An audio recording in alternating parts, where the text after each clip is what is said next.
Welcome to 1 TV news. ముందుగా headlines చూద్దాం.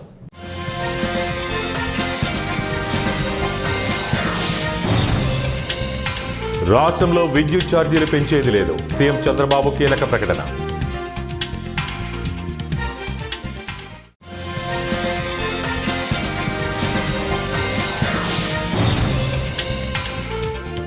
కెనడాపై 100% సుంకాలు, ట్రంప్ సంచలన ప్రకటన.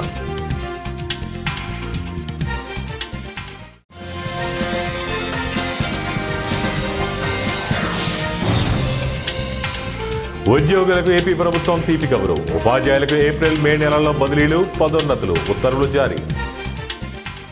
ప్రభుత్వ ఉద్యోగులకు ఆంధ్రప్రదేశ్ ప్రభుత్వం కీలక ప్రకటన చేసింది. ఇప్పటికే దసరా సంక్రాంతి పండుగ సందర్భంగా ఉద్యోగులకు భారీ వరాలు ప్రకటించిన ప్రభుత్వం తాజాగా మరో వరం ప్రకటించింది. ఏపీ ప్రభుత్వ ప్రకటనతో ఉద్యోగ కుటుంబాల్లో ఆనందాలు వెల్లివిరుస్తున్నాయి. సుదీర్ఘకాలంగా ఎదురుచూస్తున్న పదోన్నతులు, బదిలీల వంటి అంశాలపై ప్రభుత్వం కీలక ప్రకటన చేసింది. దీనికి సంబంధించిన వివరాలు ఇలా ఉన్నాయి. ఏపీ ప్రభుత్వం ఉద్యోగులకు సంబంధించిన బదిలీలు, పదోన్నతులపై కీలక నిర్ణయం తీసుకుంది.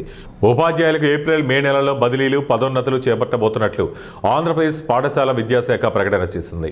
ఉపాధ్యాయ సంఘాల నాయకులతో నిర్వహించిన సమావేశంలో అధికారులు పలు అంశాలు వెల్లడించారు.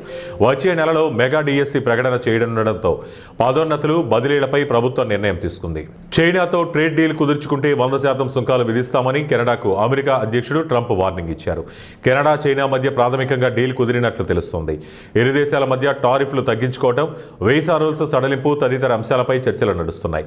ఈ క్రమంలో కెనడాకు ట్రంప్ వార్నింగ్ ఇచ్చారు. చైనాతో వాణిజ్య ఒప్పందం చేసుకుంటే కెనడాపై 100% పన్నులు విధిస్తామని అమెరికా అధ్యక్షుడు డొనాల్డ్ ట్రంప్ తాజాగా హెచ్చరికలు జారీ చేశారు. చైనాతో కెనడా జరిపిన వాణిజ్య ఒప్పందంపై ట్రంప్ తీవ్రంగా స్పందించారు. చైనా, కెనడా మధ్య ట్రేడ్ డీల్ ఓకే అయితే కెనడా నుంచి అమెరికాకు వచ్చే అన్ని వస్తువులపై 100% టారిఫ్లు విధిస్తామని స్పష్టం చేశారు.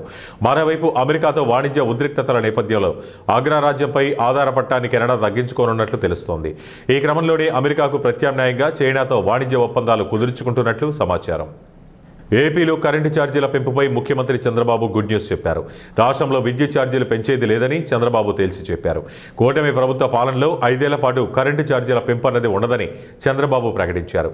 అందుకు నాది గ్యారంటీ అని అన్నారు. చిత్తూరు జిల్లా నగిరిలో నిర్వహించిన స్వర్ణాంధ్ర స్వచ్ఛాంధ్ర కార్యక్రమంలో చంద్రబాబు పాల్గొన్నారు. బహిరంగ సభలో మాట్లాడారు. చెడుని గుర్తుపెట్టుకోండి, మంచిని ప్రోత్సహించండి. ప్రభుత్వం సమర్థవంతంగా పనిచేస్తే ప్రజల జీవితాల్లో పెనుమార్పులు వస్తాయి. 5 ఏళ్లలో 32,000 కోట్ల రూపాయలు కరెంటు ఛార్జీలు పెంచారు. ఆ వ్యవస్థలో 1,20,000 కోట్ల రూపాయలు అప్పులు చేశారు. అవినీతి జరిగింది, అసమర్థత పెరిగింది, భారం ప్రజల మీద పడింది. నేను వచ్చాక సమర్థవంతంగా పనిచేయించాను. పోయిన ప్రభుత్వంలో ప్రజలపై వేసిన 4,600 కోట్ల రూపాయల ఎక్సైజ్ డ్యూటీని వేస్తే దాన్ని అమలు చేయకుండా రద్దు చేసిన గవర్నమెంట్ ఎన్డీఏ గవర్నమెంట్. ఎన్నికల ముందు చెప్పాను, కరెంటు ఛార్జీలు పెంచను అని చెప్పా. విద్యుత్ ఛార్జీలు పెంచకుండా 5 ఏళ్లు మీకు కరెంటు ఇచ్చే బాధ్యత నాది అని మీకు హామీ ఇస్తున్నానన్నారు. ఇది ఎలా సాధ్యమైందంటే సమర్థత పెంచాం, అవినీతిని కట్టడి చేశామని చంద్రబాబు అన్నారు. తెలంగాణ కుంభమేళా ఆసియా ఖండంలోని అతిపెద్ద గిరిజనుల జాతరగా పేరుగాంచిన ములుగు జిల్లా ఎస్ఎస్ తాడ్వాయి మండలంలోని శ్రీ మేడారం సమ్మక్క సారాళమ్మ జాతరలో క్యూ లైన్లు పరిశీలించారు.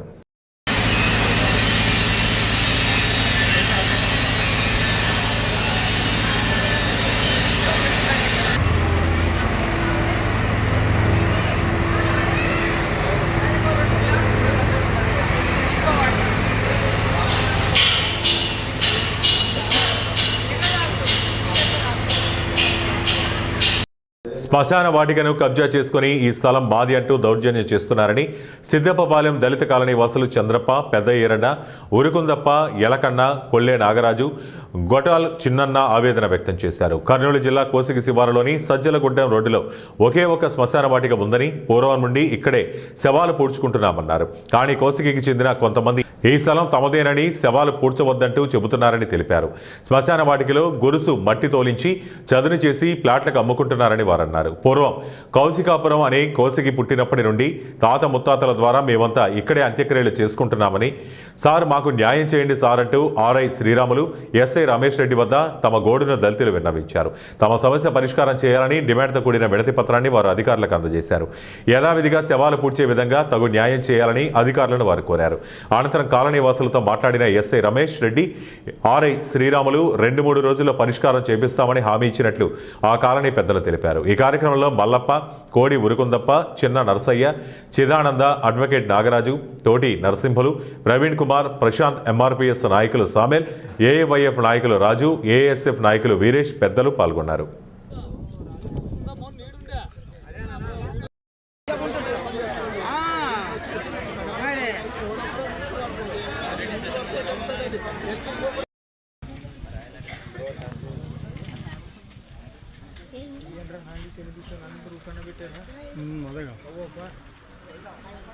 అన్యాయాన్ని ప్రభుత్వం వెంటనే అధికారులు కూడా చర్య తీసుకుని త్వరగా ఈ యొక్క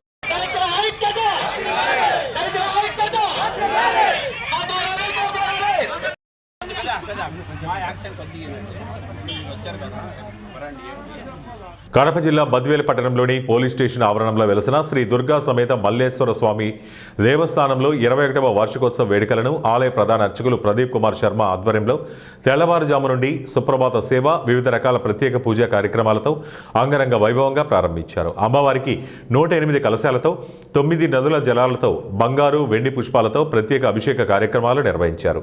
అనంతరం చండీ హోమ కార్యక్రమాన్ని నిర్వహించారు. అనంతరం మధ్యాహ్నం భక్తులకు అన్నప్రసాద కార్యక్రమాన్ని ఏర్పాటు చేశారు. దుర్గామాతకు ప్రీతికరమైన 21 రకాల పుష్పాలతో అత్యంత వైభవంగా మహాపుష్పయాగం కార్యక్రమం నిర్వహించారు. అమ్మవారు ముత్యాల చీరతో దర్శనమిచ్చారు.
ఏలూరు జిల్లా ద్వారకా తిరుమల పుణ్యక్షేత్రంలోని శ్రీ వెంకటేశ్వర స్వామివారి ఆలయంలో రథసప్తమి పర్వదినాన్ని పురస్కరించుకుని స్వామివారు సూర్యవాహనంపై గ్రామోత్సవానికి విచ్చేశారు. ఈ సందర్భంగా మేళాలు, కోలాటాల నడుమ స్వామివారి ఉత్సవాలు భక్తి శ్రద్ధలతో ఘనంగా నిర్వహించబడ్డాయి. స్వామివారి దర్శనానికి పెద్ద సంఖ్యలో భక్తులు తరలివచ్చారు. ఆలయ అధికారులు భక్తులకు ఎటువంటి అసౌకర్యం కలగకుండా అన్ని ఏర్పాట్లు చేశారు.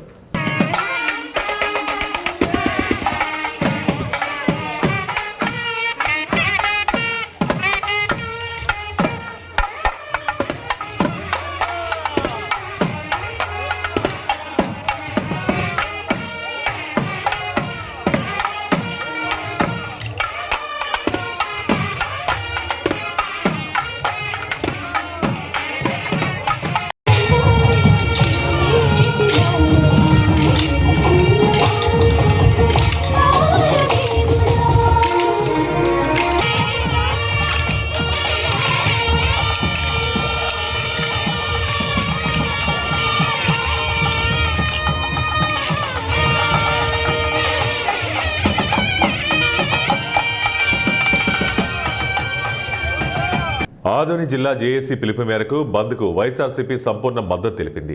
మంత్రాలయం ఎమ్మెల్యే వై బాలనాగిరెడ్డి రెండో ముంబైగా పేరుగాంచిన ఆదోనిని జిల్లా చేయడానికి అన్ని సదుపాయాలు పుష్కలంగా ఉన్నాయని, అభివృద్ధిని ఆవడ దూరంలో ఉన్న పశ్చిమ ప్రాంతమైన ఆదోనిని జిల్లా సాధించే వరకు ఉద్యమం ఆగదని ఎమ్మెల్యే బాలనాగిరెడ్డి అన్నారు.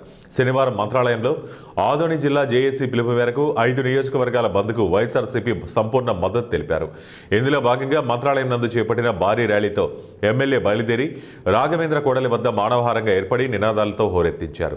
ఈ సందర్భంగా ఎమ్మెల్యే మాట్లాడుతూ 5 నియోజకవర్గాల ప్రజలంతా ఆదోని జిల్లా కావాలని కోరుకుంటుంటే జిల్లా ఆవశ్యకతను గురించి వివరించడం జరుగుతుందన్నారు. ఆదోని జిల్లా సాధించే వరకు ఉద్యమం ఆగదని ఎమ్మెల్యే బాలనాగిరెడ్డి అన్నారు. ఈ కార్యక్రమంలో రాష్ట్ర, జిల్లా, మండల, గ్రామ నాయకులు, అభిమానులు, కార్యకర్తలు, పెద్ద ఎత్తున రైతులు పాల్గొన్నారు. అందరూ కష్టపడాలి. కూటమి ప్రభుత్వము ఏమి తెలియట్లు ఊరికే ఉంది అంటే 80 రోజుల నుంచి చేస్తున్నా వాళ్ళు గుర్తింపు కనబడడం లేదు. తప్పకుండా కూటమి ప్రభుత్వానికి దగ్గరలోనే వచ్చింది చెప్తున్నా. మీరు తప్పకుండా ప్రకటిస్తే మీకే మంచిదని చెప్తుందా. లేని పక్షంలో మా పార్టీ వచ్చిన తర్వాత జేఏసీ వాళ్ళు అంటే అన్ని నియోజకవర్గాలు చేసి వాళ్ళని వామపక్షాలని అలాగే మా జగన్మోహన్ రెడ్డి గారితో పోయి తప్పకుండా మాట్లాడిస్తామని కూడా ఈ సభాముఖంగా తెలియజేస్తున్నాను. మేము ఒక పక్క ఆదోన్ జిల్లా కావాలంటే ఎమ్మిగనూరు ఎమ్మెల్యే ఎమ్మిగనూరు జిల్లా కావాలంటున్నాడు. అంటే ఆయనన్నా తీసుకురావాలండి, ఎమ్మిగనూరు జిల్లా చేస్తాడేమో. ఆయన నిజంగా ధైర్యం దమ్ముంటే తీసుకొస్తే మేము కూడా సంతోషపడతాము, హర్షిస్తామని చెప్తున్నాము. ఎందుకంటే ఊరికి అడ్డుపడేది కాదు, ఆదోన్ అంటే అన్నిటికీ సెంటర్ అవుతుందని ఆలోచనతో ఆదోన్ తప్ప ఎవరు కూడా ఎమ్మిగనూరు కావాలని వద్దని చెప్పడం లేదు. కానీ తీసుకొస్తాడా, దమ్ము ధైర్యం ఉందా, వాళ్ళు ముఖ్యమంత్రితో మాట్లాడగలరా, తప్పకుండా చేయగలిగితే ఆయన నిజంగా మేమే సంతోషించి ఆయనకే మేము దండలేస్తామని సభాముఖంగా తెలియజేస్తున్నాం. భద్రాద్రి కొత్తగూడెం జిల్లా అశ్వారావుపేటలో నూతనంగా ఏర్పడిన మున్సిపాలిటీ ఎన్నికలపై బీఆర్ఎస్ పార్టీ ఆధ్వర్యంలో ముఖ్య కార్యకర్తలతో సన్నాహక సమావేశం నిర్వహించారు. ఈ సమావేశానికి జిల్లా అధ్యక్షుడు రేగా కాంతారావు, మాజీ ఎమ్మెల్యేలు మెచ్చా నాగేశ్వరరావు, తాటి వెంకటేశ్వర్లు పాల్గొన్నారు. ప్రతి కార్యకర్త మున్సిపాలిటీ ఎన్నికలకు సిద్ధమవ్వాలని, గత బీఆర్ఎస్ ప్రభుత్వంలో అనేక అభివృద్ధి సంక్షేమ పథకాలు అమలు చేశామని, సెంట్రల్ లైటింగ్, 100 పడకల ఆసుపత్రి, డయాలసిస్ సెంటర్, ఆర్టీఓ కార్యాలయం, డిగ్రీ కళాశాల వంటి అనేక పనులు పూర్తి చేయడమే కాక అశ్వారావుపేటను మున్సిపాలిటీగా చేయాలని, ప్రజల కోరిక మేరకు నివేదికలన్నీ అప్పటి మంత్రి కేటీఆర్కు సమర్పించామని, దాని ఫలితమే ఈరోజు అశ్వారావుపేట మున్సిపాలిటీగా ఏర్పడటం జరిగిందని మెచ్చా నాగేశ్వరరావు అన్నారు. అశ్వారావుపేట మున్సిపాలిటీ మొదటిసారి జరిగే ఎన్నికలకు గులాబీ జెండా రెపరెపలాడాలని, దానికోసం నాయకులు, కార్యకర్తలు అహర్నిశలు కష్టపడి పనిచేయాలన్నారు. కాంగ్రెస్ ప్రభుత్వం అధికారంలోకి వచ్చి చేసిందేమీ లేదని, కాసులకు కక్కుర్తిపడి నాణ్యత లేని పనులు చేస్తూ ప్రజాధనాన్ని వృధా చేస్తున్నారని రేగా కాంతారావు అన్నారు. మోసపూరిత హామీలిచ్చి తెలంగాణ ప్రజలను దగా చేస్తున్న పరిస్థితులను మున్సిపాలిటీ ప్రజలకు వివరించాలని రేగా కాంతారావు అన్నారు. ప్రజల్లో మార్పు మొదలైందని, దానికి ఇటీవల జరిగిన గ్రామ పంచాయతీ ఎన్నికలే నిదర్శనమని, ఈ మున్సిపాలిటీ ఎన్నికల్లో బీఆర్ఎస్ అభ్యర్థులను అఖండ మెజార్టీతో గెలిపించాలని కార్యకర్తలకు పిలుపునిచ్చారు. ఈ రాష్ట్రంలో దోపిడీ, దొంగల పాలన, మాఫియా రాజ్యం వెళ్తా ఉంది. అన్ని కుంభకోణాల మీద కుంభకోణాలు, రోజుకొక కుంభకోణం. అంటే ప్రధానంగా పాలనంతా కూడా గాలికి వదిలేసి ఈ రాష్ట్రం ఆర్థిక పరిస్థితి పట్ల కావచ్చు, ప్రజా సంక్షేమం పట్ల కావచ్చు, ఎటువంటి అవగాహన లేనటువంటి మరి ముఖ్యమంత్రి మన రేవంత్ రెడ్డి గారు దుర్మార్గమైనటువంటి పాలన, నిరంకుశమైనటువంటి పాలన. ఇందాక బెదిరించుడు, అదిరించుడు, ప్రశ్నించిన వాళ్ళని గోళీలాడుకుంటాం, పేగులు మెళ్ళేసుకుంటాం, తొండలు ఎక్కిస్తాం, ఇట్లా రకరకాలుగా మాట్లాడుతూ మా నాయకత్వాన్ని ఏదో జైల్లో పెట్టాలి, నేను చెప్పకూడదు తిన్నా కాబట్టి మరి వాళ్ళని చెప్పకూడదు తినిపించాలి, లేకపోతే నేను మూటలు మోసి దొరికిన దొంగని కాబట్టి వాళ్ళని కూడా దొంగలుగా చూడాలి ప్రజలంతా అనేటువంటి ఆలోచన, దుర్మార్గమైనటువంటి ఆలోచన నడుస్తూ ఉంది. ప్రధాన ప్రతిపక్షంగా మరి తెలంగాణ రాష్ట్రం ఏర్పాటు చేసినటువంటి కారణ జన్ముడు కేసీఆర్ గారి నాయకత్వంలో అద్భుతమైనటువంటి పాలన అందించినటువంటి బీఆర్ఎస్ పార్టీ ఈరోజు ప్రధాన ప్రతిపక్షంగా కూడా బాధ్యతాయుతమైనటువంటి పాత్ర పోషిస్తూ ఈ రాష్ట్ర ఖజానాకి గండి కొట్టి జేబులు నింపుకునేటువంటి ప్రయత్నం, మంత్రులు కావచ్చు, ముఖ్యమంత్రితో సహా జేబులు నింపుకునేటువంటి ప్రయత్నం ఏదైతే చేస్తూ ఉన్నారో దానికి అడ్డుకట్ట వేసి వాళ్ళు ఏ కార్యక్రమాన్ని నిర్వహించినా కానీ భూ కుంభకోణాలు కానీ, లేకపోతే బొగ్గు కుంభకోణాలు కానీ, మరి విద్యుత్ కుంభకోణాలు కానీ, మరి గోదావరి ఎంబటైతే దోపిడి దొంగలు లెక్క పట్టపగలే దోసుకుంటా ఉన్నారు, లక్షలాది లారీలు పెట్టి ఇష్టం వచ్చినట్టు దోసుకుంటా ఉన్నారు. ఇటువంటి ప్రయత్నం చేస్తూ ఉంటే దానంతా కూడా అడ్డుకట్ట వేస్తూ ఉంటే, ఎక్కడికక్కడ అడ్డుకట్ట వేస్తూ ఉంటే తట్టుకోలేక జైల్లో పెట్టాలి, బదనాం చేయాలి, బీఆర్ఎస్ పార్టీని బదనాం చేయాలి అనేటువంటి ఆలోచన మరి దుర్మార్గం అని చెప్పి తెలియజేస్తూ భవిష్యత్తులో కూడా 4.5 కోట్ల ప్రజానికం తరఫున తెలంగాణ రాష్ట్రం ఏర్పాటు చేసినటువంటి పార్టీగా, బాధ్యత కలిగినటువంటి పార్టీగా, ప్రధాన ప్రతిపక్ష పార్టీగా ప్రజల గొంతుకై ఖచ్చితంగా ఈ న్యాయాన్ని, అన్యాయాన్ని ఇప్పుడు కూడా వ్యతిరేకిస్తూనే ఉంటామని చెప్పేసి, అడ్డుపడుతూనే ఉంటాం, క్షణాన నిన్ను వేటాడుతూనే ఉంటామని చెప్పేసి హెచ్చరిస్తా ఉన్నాం. ఇదే తరుణంలో దేశంలోనే మొట్టమొదటిసారిగా రైతులకు అత్యంత ఆధునికమైన పరిజ్ఞానాన్ని ఇవ్వడానికి వ్యవసాయంలో సస్యరక్షణ చర్యలకు ప్రాథమిక దశలోనే శాటిలైట్ ద్వారా గుర్తించి రైతులకు చేరవేసే అధునాతనమైన యాప్ను కృషి వాస్ కంపెనీ ప్రవేశపెట్టింది. ఉపగ్రహ సమాచారం, కృత్రిమ మేధస్సు మరియు మెషిన్ లెర్నింగ్ ఆధారంగా అభివృద్ధి చేసిన కృషి వాస్ యాప్ను పైలట్ ప్రాజెక్టుగా రాష్ట్ర ప్రభుత్వం సుమారుగా 50,000 ఎకరాలలో భద్రాద్రి కొత్తగూడెం జిల్లా దమ్మపేట మండలంలో ఈ యాసంగి సీజన్ నుంచి ప్రవేశపెడుతున్నారు. ఈ సంస్థ జాతీయ వరి పరిశోధనా సంస్థ మరియు రాష్ట్ర వ్యవసాయ విశ్వవిద్యాలయాలతో కలిసి కంది, వరి మరియు శనగ పంటలపై రైతులకు ముందస్తు హెచ్చరికలు జారీ చేయడం ద్వారా పంట దిగుబడులు పెంచడమే కాక వారి నుంచి ఖర్చులను తగ్గించడంలో తోడ్పడుతుంది. దీనిపై ప్రత్యేక అవగాహన కార్యక్రమాన్ని దమ్మపేట మండలం మల్కాలం గ్రామంలో ఆ సంస్థ సభ్యులు ఏర్పాటు చేశారు. ఈ యాప్ వల్ల రైతులకు ఎటువంటి మేలు జరుగుతోందని నాటిక రూపంలో ప్రదర్శించారు. రైతుల పొలాల్లో ఎటువంటి సెన్సార్లు అమర్చకుండా ఉపగ్రహాల ద్వారా మనుషుల అవసరం లేకుండా రోజువారీ రైతుల కమతాలను పరిశీలించి ముందస్తుగా సమాచారాన్ని రైతుల మొబైల్కు అందిస్తుందని, తదనుగుణంగా రైతాంగం సమస్య ఉన్నవారు పొలం యొక్క ఆ ప్రదేశానికి వెళ్లి యాజమాన్య చర్యలు చేపట్టవచ్చని కృషివాస్ సంస్థ అసిస్టెంట్ మేనేజర్ సుచరిత అన్నారు.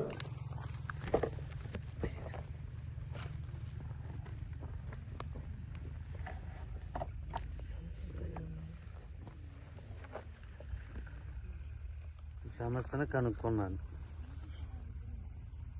అండి, నా పేరు సుచరిత. నేను కృషివాస్ యాప్లో అసిస్టెంట్ మేనేజర్గా పనిచేస్తున్నాను. ఇది హైదరాబాద్లో కంపెనీ అండి.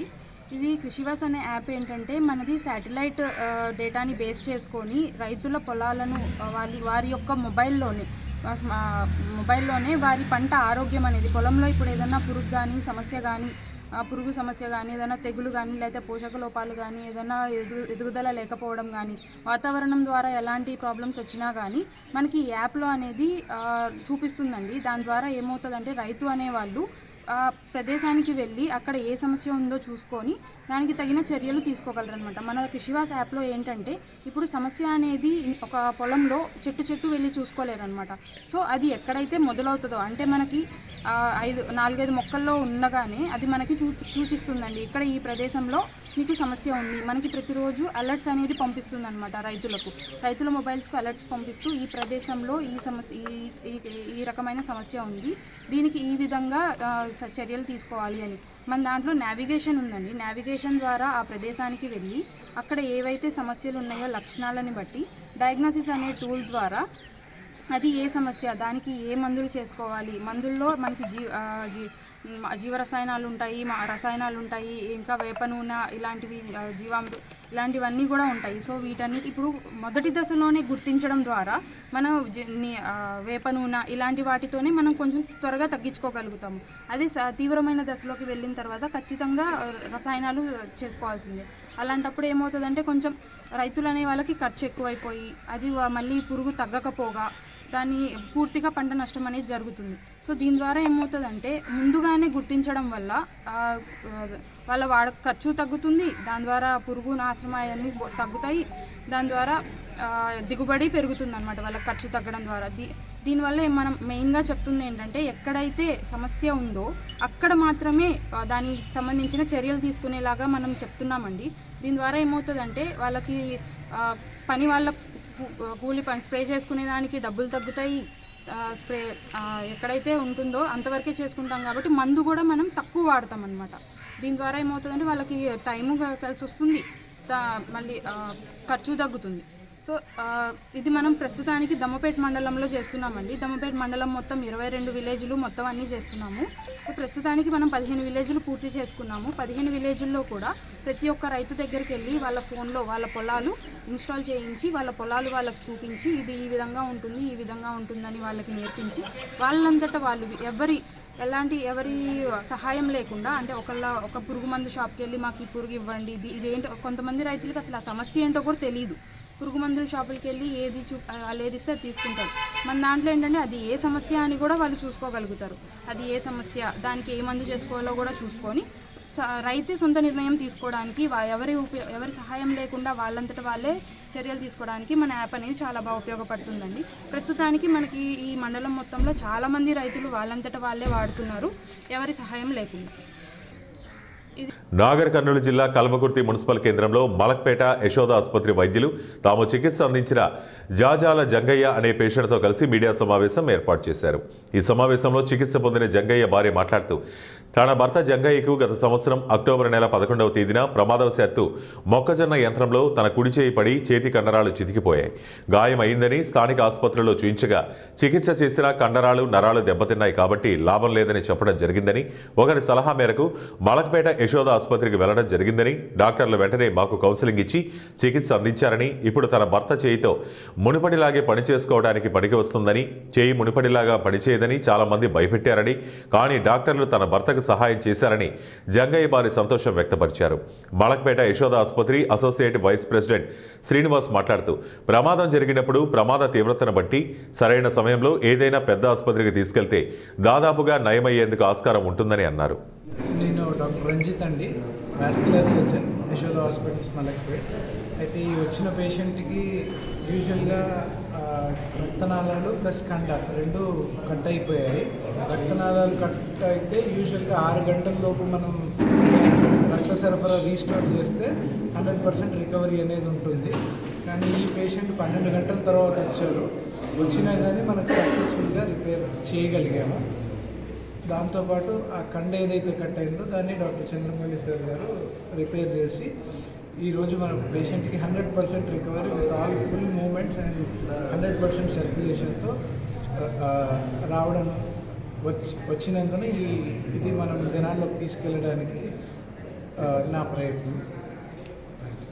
లోకృతి మీడియా మిత్రులందరికీ నమస్కారం అండి. నా పేరు చిద్ర శ్రీనివాస్. నేను యశోద మలక్పేట్కి ప్రాతినిధ్యం వహిస్తున్నాను. ఈరోజు ఇక్కడ కలవడానికి ముఖ్య కారణం జంగయ్య అనే పేషెంట్ జరిగిన యాక్సిడెంట్ ద్వారా గ్లాస్ ఫ్యాక్టరీలో యాక్సిడెంట్ జరిగింది. తను మన దగ్గరకు వచ్చినప్పుడు ఎలాంటి పరిస్థితుల్లో వచ్చాడో, తర్వాత ట్రీట్మెంట్ ఏం జరిగింది, దానికి సంబంధించి ఇక్కడ అందరికీ జనాలు తీసుకుని వచ్చామండి. మనకు అన్ని ఆల్ మొడాలిటీస్ ఉండడం వల్ల ఈ పేషెంట్ ఈరోజు జంగయ్య గారు తన చేతితో తన పని తను మళ్ళీ చేసుకోవడానికి అవకాశం కల్పించారండి. మా డాక్టర్ రంజిత్ కుమార్ గారు వాస్కులర్ సర్జన్, డాక్టర్ చంద్రమౌళి గారు ప్లాస్టిక్ సర్జన్. ఇద్దరే కాదండి, అక్కడ ఉన్న అన్ని modalities like ICU, critical care, ER, nursing అందరూ కలిసి ఈరోజు జంగయ్య గారిని స్వస్థతతో, అంటే తనకి ఎలాంటి ప్రాబ్లం లేకుండా ఈరోజు మేము ముందు నిలబడడానికి కారణమయ్యారండి. దీన్ని ఎక్కువ జనాలకు తీసుకెళ్లాలని అందరినీ కోరుతున్నాను సార్. Thank you. అందరికీ యశోద మలక్పేట్ ద్వారా ఒక చిన్న విజ్ఞప్తి ఏంటంటే సార్, దీంతో పాటు మీరు అందరూ ఇన్సూరెన్స్ తీసుకోవాలని అందరినీ కోరుతున్నాం సార్, అందరు జనాలు.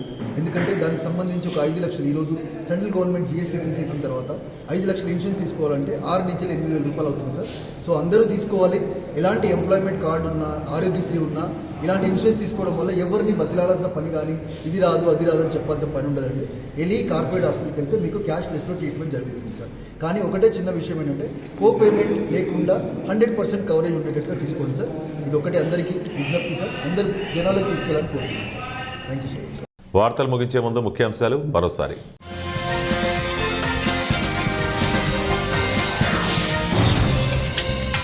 రాష్ట్రంలో విద్యుత్ ఛార్జీలు పెంచేది లేదు, సీఎం చంద్రబాబు కీలక ప్రకటన.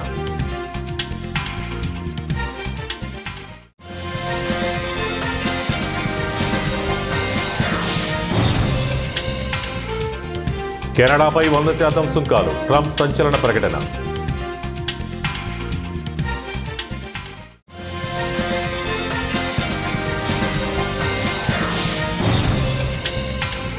ఉద్యోగులకు ఏపీ ప్రభుత్వం తీపి కబురు, ఉపాధ్యాయులకు ఏప్రిల్ మే నెలల్లో బదిలీలు, పదోన్నతులు, ఉత్తర్వులు జారీ. ఇవి ఇప్పటివరకు ఉన్న బులెటిన్ అప్డేట్స్. మరిన్ని అప్డేట్స్ కోసం చూస్తూనే ఉండండి వన్ టీవీ న్యూస్.